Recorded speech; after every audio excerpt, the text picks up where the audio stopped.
Hello बच्चों, let's see this question से consider the following statements.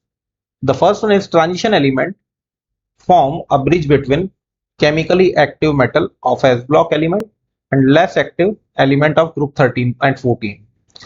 The second one is the chemistry of the early actinoid is less complicated than the corresponding lanthanoids.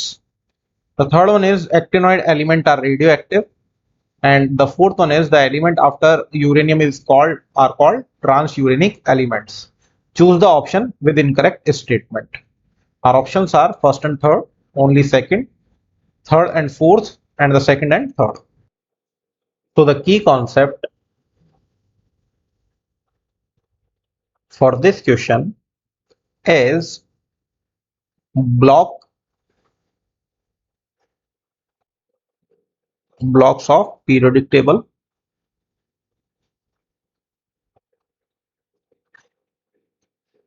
और in general अगर बात की जाए तो अगर यहां से देखेंगे आप तो इस तरफ आते हैं आपके एस ब्लॉक के एलिमेंट, जिसको आप बोलते हैं लेफ्ट. देन बीच में आता है आपका डी ब्लॉक, जिनको आप कहते हैं ट्रांजिशन एलिमेंट.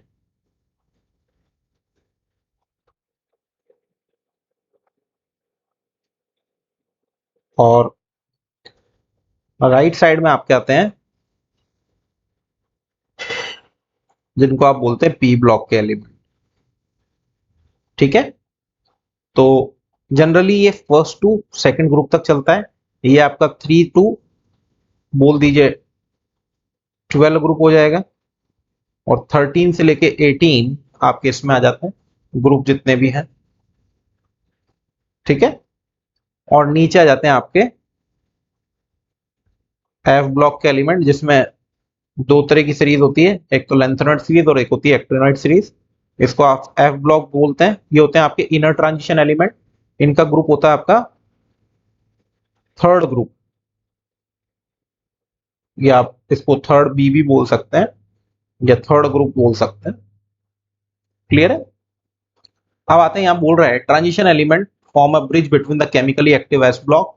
तो एस ब्लॉक और पी ब्लॉक के बीच में क्या रहते हैं, ये ब्रिज की फॉर्म में रहते हैं. तो ये बात बिल्कुल सही है. तो ज्यादा रिएक्टिव होते हैं एस ब्लॉक के एलिमेंट, और लेस एक्टिव एलिमेंट होते हैं आपके 13 और 14 के, जो इनिशियली आगे आगे आते हैं. क्लियर. तो ये बात बिल्कुल सही है, यानी कि पहला स्टेटमेंट आपका बिल्कुल करेक्ट है. हमें इनकरेक्ट ढूंढना है, तो पहला हम लोग डिस्कार्ड कर देंगे. Now moving to the next, बोल रहा है the chemistry of early actinoid is less complicated than the corresponding lanthanoids.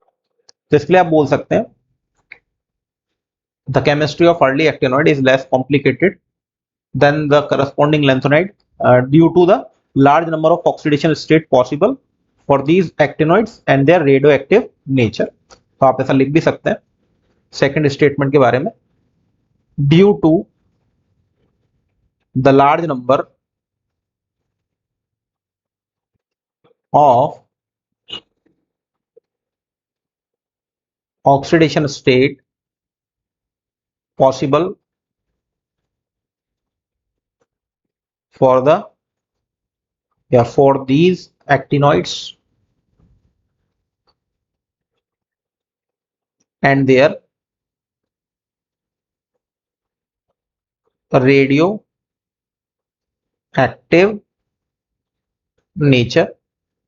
यानी कि थर्ड जो हमारा है actinoid elements are radioactive, तो ये बिल्कुल सही हो जाएगा. ठीक है ना.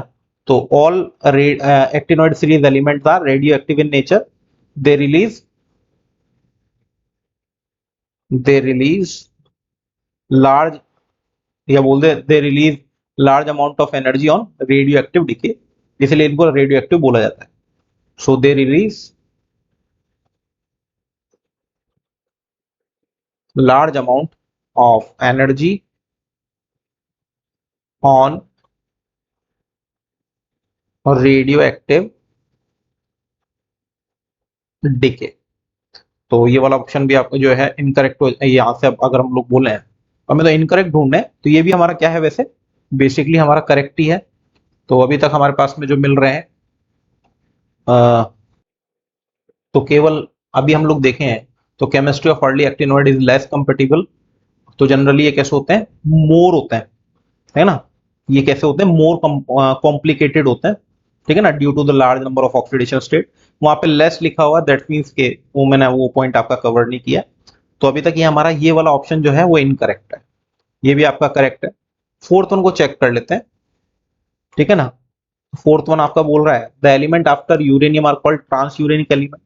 तो the element beyond the uranium जिसका एटॉमिक नंबर 92 है, तो उसके बाद में are synthetic element and also known as transuranic element. तो जितने भी सिंथेटिक होते हैं उनको आप ट्रांस यूरेनिक भी बोल सकते हैं, यानी ये भी आपका जो स्टेटमेंट है बिल्कुल सही है।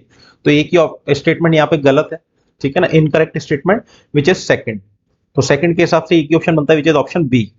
सो the right option is option B, only second. Hope you understood it well. Best of luck.